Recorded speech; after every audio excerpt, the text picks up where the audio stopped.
far from you.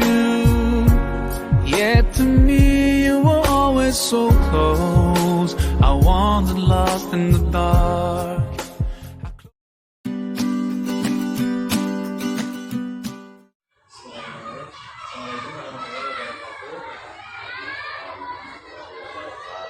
Sebelumnya saya mohon izin dan mohon maaf mungkin kalau mengganggu waktu Bapak.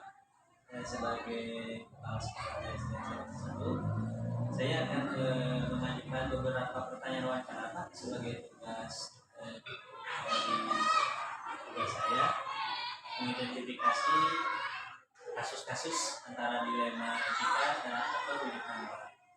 Nah, selama ini bagaimana Bapak dapat mengidentifikasi kasus-kasus yang merupakan dilema etika atau rujukan moral, atau mungkin seperti apa kasus?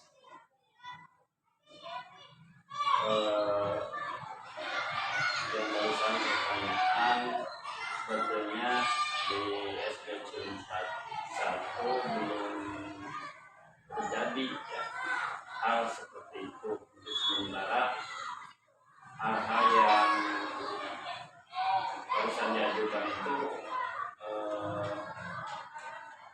ya, belum ada gitu. Belum ada, jadi belum bisa diatasi. Seandainya bukan apa Bapak, seandainya karena misalkan Bapak itu menemukan kasus bawahan atau mungkin seorang guru, maaf mungkin tidak masuk atau jarang masuk. Nah, Bapak tentunya harus mengambil keputusan ya. Di antaranya kasus itu seperti itu.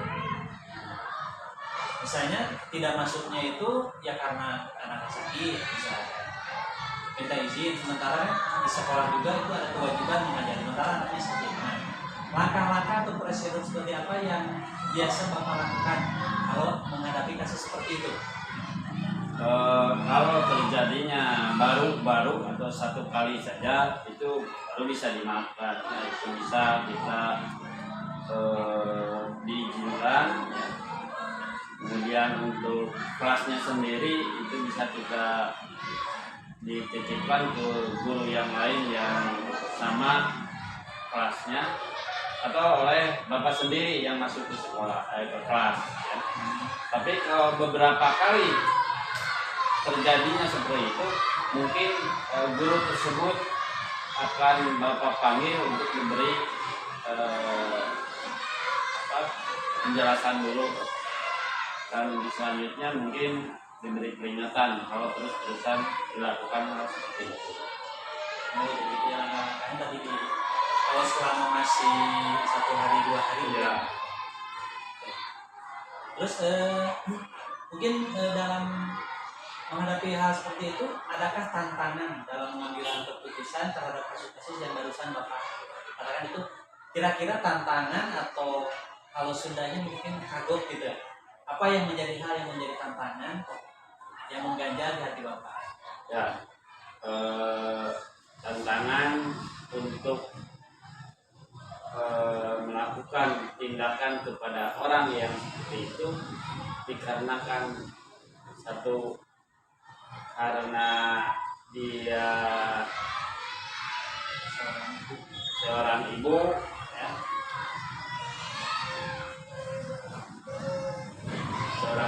dan ya hati nurani Bapak tidak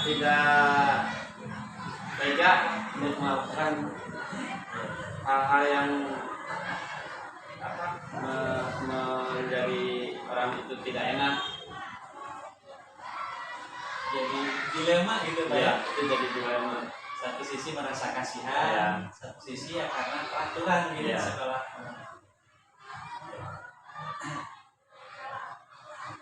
Terus apakah Bapak memiliki sebuah tata cara atau jadwal tertentu dalam sebuah penyelesaian kasus seperti barusan? Ya. Apakah Bapak langsung menyelesaikan di tempat atau memiliki sebuah jadwal untuk menyelesaikannya dalam bentuk prosedur? Kalau memang seperti itu, apakah langsung gitu diselesaikan atau dijadwal gitu istilahnya? Seandainya kasus tersebut tidak terlalu berat, bisa langsung dilaksanakan. Tapi seandainya kasus yang berat, mungkin itu lihat situasi dan kondisinya. Jangan sampai dianya sedang nggak enak atau gimana kita langsung begitu kan jadi masalah nanti. Jadi kita lihat situasi dan kondisi. Jadi dilihat moodnya dulu gitu Ya, ya. Mungkin adakah seseorang atau faktor apa yang selama ini Bapak yang selama ini membantu Bapak atau mempermudah dalam pengambilan keputusan kasus tersebut? Seseorang atau faktor apa gitu yang membantu Bapak lah? Untuk sementara Bapak lihat di sekolah ini belum ada. Ya, belum ada.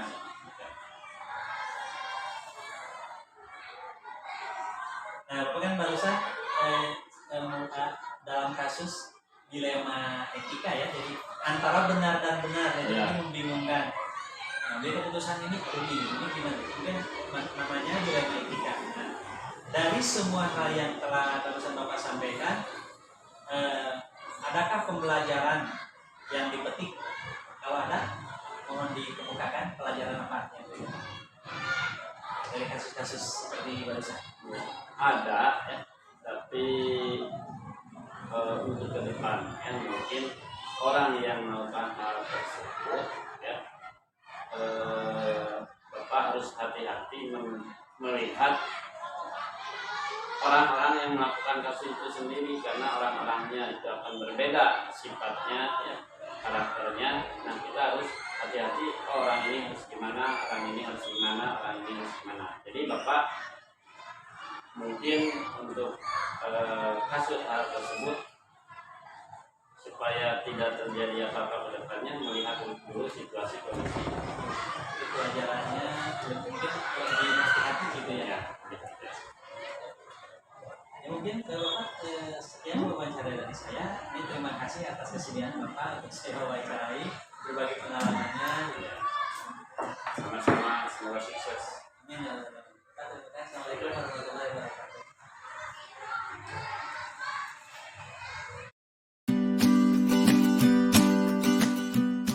Assalamualaikum warahmatullahi wabarakatuh. Bagaimana Bapak, sehat? Alhamdulillah.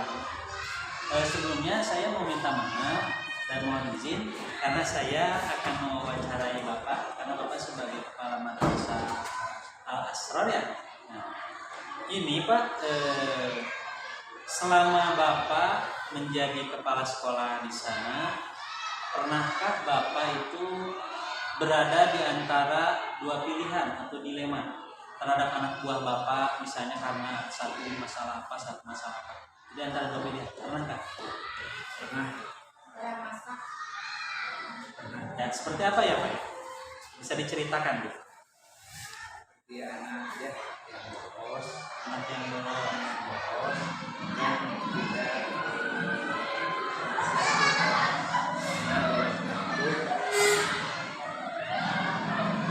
dia ini orang tuanya, Ya, orang tuanya katakan anak itu sering main keluar, sering main keluar, dimarahi. jadi jarang masuk madrasah. Oh, gitu. Terus yang jadi dilemanya itu apakah ditaikkan atau tidak gitu atau gimana? Oh, gitu. Nah, selama ini bagaimana Bapak menjalankan dalam pengambilan keputusan di sekolah yang Bapak pimpin, terutama untuk kasus-kasus di mana ada dua pilihan tadi antara anak naik atau tidak naik. Kalau naik mungkin karena kasihan mungkin ya dinaikkan. Kalau tidak naik bisa jadi mungkin karena kata Bapak tadi nggak bolos sekolah. Nah, mana yang sama-sama mengandung dua-duanya masing-masing mengandung nilai kebajikan. Nah, bagaimana berjalannya atau Bapak menjalankan pengambilan keputusan di sekolah yang Bapak pimpin? Keputusannya apabila anak ini tidak bisa diperbaiki, Ya, keputusannya harus pindah dari madrasah ini. oh itu. Jadi langkah-langkahnya satu, Harus pindah ke madrasah. kalau misalnya udah keseringan, Iya, keseringan. sering, Karena kan Kalau 3 hari tidak masuk berturut-turut, ya berarti itu sudah keluar lah gitu. keluar. Jadi dianggap mengundurkan diri misalnya. Seperti itu. Terus hal apa saja yang selama ini Bapak anggap efektif dalam pengambilan keputusan pada kasus-kasus seperti itu? Ya, yang efektif, yang tepat lah gitu. Ya, Yang tepatnya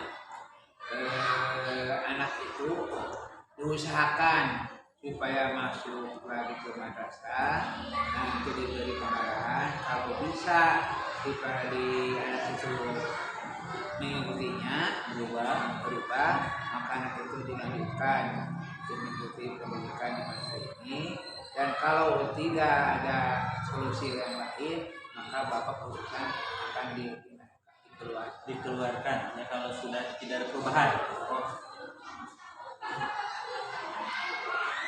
Nah, ketika Bapak mengambil keputusan nih, apakah anak itu harus dikeluarkan atau harus tetap di mengaji atau sekolah agama di situ? Adakah tantangan gitu ya? Apa sih tantangannya, atau mungkin kalau bahasa Sundanya yang keraguknya gitulah dalam mengambil keputusan anak itu harus keluar karena udah sekian hari, atau anak itu tetap saja di ngaji gitu ya, untuk melaksanakan ngaji tetap saja walaupun itu. Tantangannya seperti apa? Tantangannya anak itu diusahakan kalau ngaji harus dibimbingan terus, supaya kalian itu dapat mengerti atau dapat bisa mengaji lagi, ya, karena itu anaknya sebagai anak yang bagus tadinya, bagus pintar, ya. Jadi bapak itu istilahnya mereka karena mereka itu udah pintar, orang-orang seperti tiba-tiba bolos, dikasih pengarahan, jadi membangun dirinya gitu. Nah, apakah Bapak memiliki sebuah tata krama atau jadwal tertentu dalam menyelesaikan kasus-kasus dilema etika yang seperti itu? Misalnya kalau ada kasus seperti itu, atau apakah Bapak langsung keputusan yang gini, yang ini keluarkan, yang ini gitu, atau mungkin ada jadwalnya gitu? Seperti apa? Ada jadwalnya. Sebelum dikasih ini panggil dulu orang tua. Panggil dulu orang tuanya, lalu menemukan orang tuanya bagaimana orang tua itu kalau anak ini diberi kesempatan untuk belajar karena tadi bolosnya waktu itu terus, bagaimana sama-sama orang tua dengan ini harus sama-sama mengapinya. Harus sama-sama bekerja sama gitu ya. Nah, sekarang adakah seseorang atau mungkin sesuatu yang mempermudah Bapak dalam membantu Bapak dalam mengambil keputusan, atau membantu Bapak selama jadi kepala sekolah dalam menangani kasus-kasus seperti itu? Ada siapa yang membantu? Ada. Siapa? Ketua OSIS-nya ada. Oh gitu ya. Ketua santrinya ada, itu bisa membantu Bapak. Nah, sekarang dari semua yang tadi Bapak sampaikan, mungkin ada pelajaran, kira-kira pelajaran apa yang dapat dipetik dari pengalaman Bapak dalam mengambil keputusan tersebut? Pelajarannya atau hikmahnya apa di balik kasus ini? Hikmahnya dari pelajaran tadi ya, mungkin harus lebih apa gitu. Nah itu kalau ini harus lebih rajin, dan kalau terus rajin nantinya akan menjadi ulama atau santri yang lebih bijak dan lebih bawah. Jadi harus pandai-pandai mungkin sebagai pemimpin itu dalam mengambil atau mengeluarkan kebijakan gitu ya, bijaksana mungkin seperti itu. Jadi juga harus pandai-pandai juga memberikan support kepada anak gitu. Baiklah Bapak, terima kasih ya. Bapak telah bersedia dan meluangkan waktu untuk saya wawancarai. Semoga Bapak terus diberi kesehatan. Amin. Wabillahi taufiq wal hidayah. Assalamualaikum warahmatullahi wabarakatuh. Waalaikumsalam.